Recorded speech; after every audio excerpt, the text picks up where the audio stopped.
মহাপুৰুষ শ্ৰীমন্ত শংকৰদেৱ গুৰুজনাৰ যদি আমি নাম লোৱাৰ লগে লগে এটা প্ৰতিচ্ছবি আমাৰ চকুত বা মগজুত প্ৰতিফলিত হয়। সেই প্ৰতিচ্ছবিটোৱে অংকন কৰিছিল কলাগুৰু বিষ্ণুপ্ৰসাদ ৰাভাদেৱে। কলাগুৰু বিষ্ণুপ্ৰসাদ ৰাভাদেৱৰ এই মৃত্যুবাৰ্ষিকী বা এই দিৱসটোৰ পৰা আমি এটা কথা মনত বান্ধি ল'ব লাগিব, আমি সকলোৱে এজন এজন ভাল মানুহ হ'ব লাগিব। অন্তত ৰাজ্যখনৰ ভিতৰতে নহওক, জিলাখনৰ ভিতৰতে নহওক, নিজৰ গাঁওখনৰ ভিতৰত আমি এজন কলাগুৰু বিষ্ণুপ্ৰসাদ ৰাভা হ'ব লাগিব।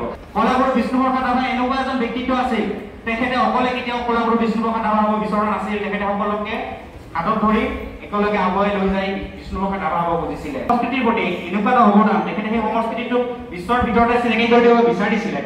সেইগৰাকী ব্যক্তিকে বৰপেটা সত্ৰত সোমাব দিয়া বহুদিন পিছত আজি ছেমিনাৰ হলত যে মহাবিদ্যালয়ৰ প্ৰগ্ৰামত উপস্থিত হৈছো, ভাল লাগিছে। আজি আমি কি বিষয় বা কি কাৰণে এই প্ৰগ্ৰামটো কৰিছো আমি সকলোৱে নিশ্চয় জ্ঞাত। আজি আমি কলাগুৰু বিষ্ণুপ্ৰসাদ ৰাভাদেৱৰ যি মৃত্যুতিথি, এই মৃত্যুতিথি উপলক্ষে আমি যি ৰাভা দিৱস, এই ৰাভা দিৱস উদযাপন কৰাৰ স্বাৰ্থত আমি আজি আমাৰ অভয়াপুৰী মহাবিদ্যালয় ছাত্ৰ সভাৰ বিষয়ববীয়াসকলে যি অনুষ্ঠান পাতিছে, এই অনুষ্ঠানটো শলাগ ল'বলগীয়া। কিনো কম, কলাগুৰু বিষ্ণুপ্ৰসাদ ৰাভা এনেকুৱা এজন ব্যক্তি, গতিকে মই তেখেতৰ বিষয়ে লৈয়ে মই আজি মোৰ ভাষণ আৰম্ভ কৰিছো। যিহেতু মোক চমুকে ক'ব দিছে, সেইকাৰণে মোৰ অলপ জেং লাগিছে, কাৰণ মোৰ অলপ কোৱাৰ সময়টো বেছি লাগে। চমুকে ক'ব দিলে মোৰ মানে আমাৰ গাঁৱলীয়া ভাষাত যে তাল কাটা খায়, হয় না? টেকনিকেল ভাষাত যদি ক'ব যাওঁ, নেটৱৰ্ক টাৱাৰৰ প্ৰব্লেম আহি যায়। গতিকে মোৰ অলপ সময়টো বেছি লাগে। যি নহওক মই কম সময়ৰ ভিতৰতে মোৰ ভাষণখিনি মই শেষ কৰিম, গতিকে বেছি সময় ভাষণ শুনাৰ ধৈৰ্য আমাৰ নাথাকে। আমি আজি কলাগুৰু বিষ্ণুপ্ৰসাদ ৰাভাৰ যি মৃত্যুতিথি, এই মৃত্যুতিথিত আজি আমি সকলোৱে উপস্থিত হৈছো, কিন্তু আমি কলাগুৰু বিষ্ণুপ্ৰসাদ ৰাভা কোন, তেখেত কি হয়, এই কথা আমি সকলোৱে জানিব লাগে। আৰু মই জানো, আমি নিশ্চয় সকলোৱে তেখেতৰ বিষয়ে জানো, তথাপিও মই তেখেতৰ বিষয়ে মই আৰম্ভ কৰিবলৈ লৈছো। কলাগুৰু বিষ্ণুপ্ৰসাদ ৰাভা হৈছে এনেকুৱা এটা সত্তা,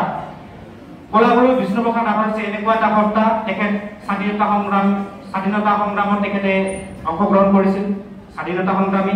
তেখেতে এগৰাকী শিল্পী, তেখেতে এগৰাকী সাহিত্যিক, তেখেতে এগৰাকী কবি, তেখেতে এগৰাকী চিত্ৰশিল্পী, তেখেতে এগৰাকী নাট্যশিল্পী, তেখেতে নাটকো কৰিছিল, তেখেতে অভিনয়ো কৰিছিল। গতিকে তেখেতৰ কলাৰ অভাৱ নাই, মানে প্ৰতিভাৰ অভাৱ নাই। কি নাজানে তেখেতে?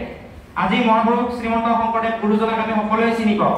মহাপুৰুষ শ্ৰীমন্ত শংকৰদেৱ গুৰুজনাৰ যদি আমি নাম লোৱাৰ লগে লগে এটা প্ৰতিচ্ছবি আমাৰ চকুত বা মগজুত প্ৰতিফলিত হয়। সেই প্ৰতিচ্ছবিটোৱে অংকন কৰিছিল কলাগুৰু বিষ্ণুপ্ৰসাদ ৰাভাদেৱে।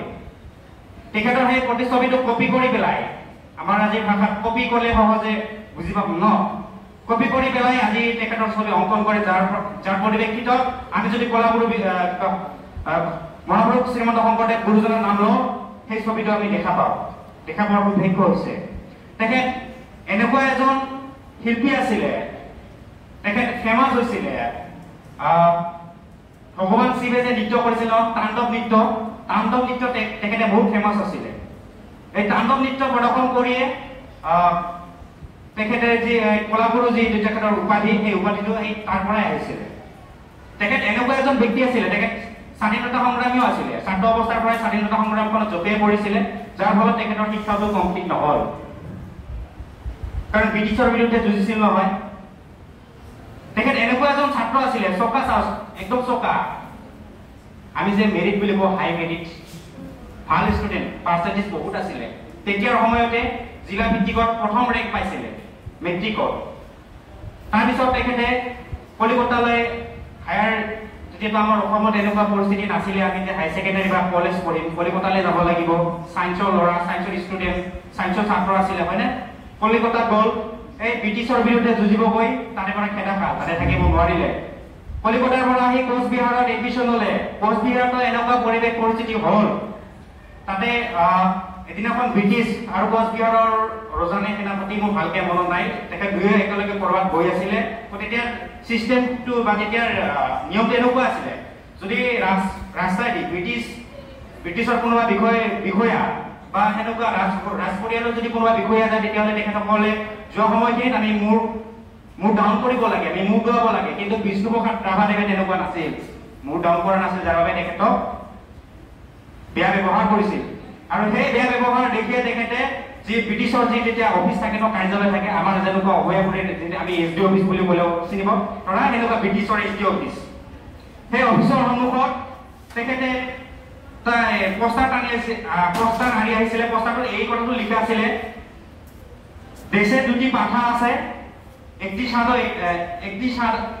একটি বগা একটি কালো দেশে যদি ভালো চাও এই দুই পাঠানে বলি দাও এনেকে দেৱালত টাঙি থৈ আহিলে পিছৰ দিনা ব্ৰিটিছে বস্তুটো যেতিয়া পৰীক্ষা কৰিলে কোনে দিছে তেতিয়ালৈ গম পাল বিষ্ণুপ্ৰসাদ ৰাভা তেতিয়া তাক ঘৰ তাই এনেকে লিখি তাক ঘৰ এনেকে কলিকতাৰ পৰাও খেদা খাল এনেকে খেদা খাই স্বাধীনতা সংগ্ৰাম আন্দোলনত যোগদান কৰি তেখেতৰ পঢ়াটো সম্পূৰ্ণ নহল আমি হলে কি কৰিলেহেঁতেন ফিজিক্সত মেজৰ লৈছো চকা ষ্টুডেণ্ট চাকৰি পাম হয়নে কি আৰু এইবোৰত আমি কি কৰিম গতিকে নহয় আমি আমাৰ জীৱনত কিছুমান বস্তু আমি আদৰ্শলৈ চলিব লাগে আমি কোৱা নাই মই কোৱা নাই সকলোৱে আমি বিষ্ণুপ্ৰসাদ ৰাভাৰ দৰে হওঁ সকলোৱে আমি বিষ্ণুপ্ৰসাদ ৰাভাৰ দৰে হ'ব নোৱাৰে কিন্তু কিছুমান ক্ষেত্ৰত আমি বিষ্ণুপ্ৰসাদ ৰাভাদেৱক আমি অনুকৰণ কৰিবলগীয়া আছে কেনেকে ধৰণে অনুকৰণ কৰিবলগীয়া আছে বিষ্ণুপ্ৰসাদ ৰাভাদেৱৰ যদি জীৱনীটো তোমালোকে চোৱা যদি আমি বিষ্ণুপ্ৰসাদ ৰাভাদেৱৰ জীৱনীটো চাব যাওঁ তেখেতৰ দেউতাকে এজন ব্ৰিটিছৰ উচ্চপদস্থ বিষয়া আছিলে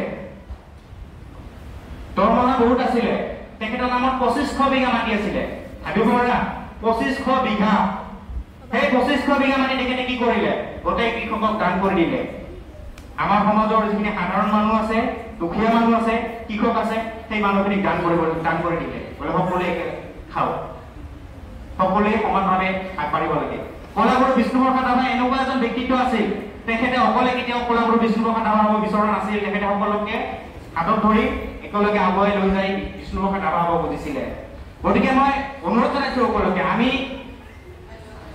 অন্তত গোটেই অসমখনৰ কথা নাভাবিলেও নিজৰ পৰিয়ালটো নিজৰ গাঁৱটো আৰু নিজৰ মহাবিদ্যালয়খনৰ কথাকে ভাবোচোন নিজৰ মহাবিদ্যালয়খনকে উন্নতি কৰোচোন নিজৰ পৰিয়ালটো বা নিজৰ গাঁওখনকে উন্নতি কৰিব বিচাৰো কাৰণ ভাল মানুহ হ'ব লাগে আজিৰ দিনত আমি এই কলাগুৰু বিষ্ণুপ্ৰসাদ ৰাভা দিৱসৰ এই মজিয়াৰ পৰাই এটা সম্পৰ্ক আমি হাতত ল'ব লাগিব বা মনত বান্ধি লৈ যাব লাগিব আমি কিছু কৰোঁ চাই নকৰোঁ আমি এজন ভাল মানুহ হ'ব লাগে তুমি এজন পঢ়ি শুনি ভাল ডক্টৰ বা ইঞ্জিনিয়াৰ হ'লা হৈ কিনে গুৱাহাটীত গ'লা তোমাৰ বুঢ়া মাক দেউতাকক নাচালা তোমাৰ গাঁওখনৰ প্ৰতি তোমাৰ দায়িত্ব তুমি পালন নকৰিলা আৰু তোমাৰ পৰিচয় মহাবিদ্যালয়খনৰ প্ৰতি যি তোমাৰ দায়িত্ব আছে দায়িত্বটো নল'লা কিবা লাভ হ'ব জানো একো লাভ নহয় তুমি যেতিয়া বিল্ডিং গাঁৱত তুমি যেতিয়া বিল্ডিং বনাবা একদম মানে ৰাজপ্ৰসাদ বনাবা তোমাৰ ওচৰত যেতিয়া ভঙা চুপুটিবা প্ৰজা থাকিব তোমাৰ ভাল লাগিব জানো তুমি মাছে মঙহে খাই আছা তোমাৰ ওচৰৰ পৰিয়ালজনে খাব পৰা নাই তোমাৰ ভাল লাগিব জানো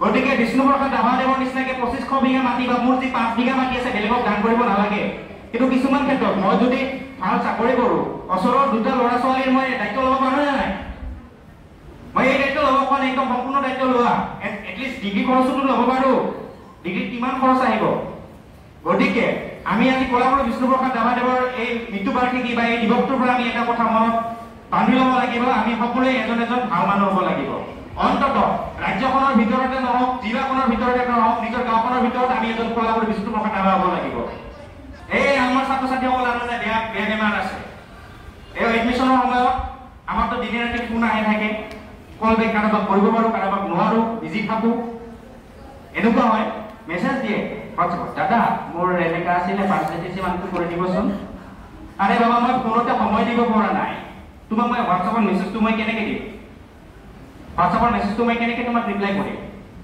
এই ৰিপ্লাই যে নকৰিম তথাপিও বেয়া পাব বোলে মই অহংকাৰ হৈছে ইলেকশ্যন লাগিলেতো আমাৰ ওচৰতে আহে এতিয়া আমাক ৰিপ্লাইটো নিদিয়ে অলপতে আমি বেয়া পাওঁ কিন্তু সেই কলাগুৰু বিষ্ণুপ্ৰসাদ ৰাভাই আমাৰ অকণমান আগত জগন্নাথ ছাৰে কৈছিলে বোলে তেখেতে শংকৰদেৱৰ যি নীতি আদৰ্শ শংকৰদেৱৰ যি কলা কৃষ্টিক তেখেতে বিশ্বৰ দৰবাৰত দাঙি ধৰিবলৈ চেষ্টা কৰিছিলে সেইজনে কলাগুৰু বিষ্ণুপ্ৰসাদ ৰাভাদেৱক বৰপেটাৰ যি সত্ৰত আছিলে সেই সত্ৰত কিন্তু প্ৰৱেশ কৰিব দিয়া নাছিলে যিজন ব্যক্তিয়ে এটা সংস্কৃতি বা এটা বিশেষ এটা সংস্কৃতিৰ প্ৰতি এনেকুৱা এটা অৱদান তেখেতে সেই সংস্কৃতিটোক বিশ্বৰ ভিতৰতে চিনাকি কৰি দিব বিচাৰিছিলে সেইগৰাকী ব্যক্তিকে বৰপেটা সত্ৰত সোমাব দিয়া নাছিলে আমি এনেকুৱা এখন সমাজত বসবাস কৰি আছো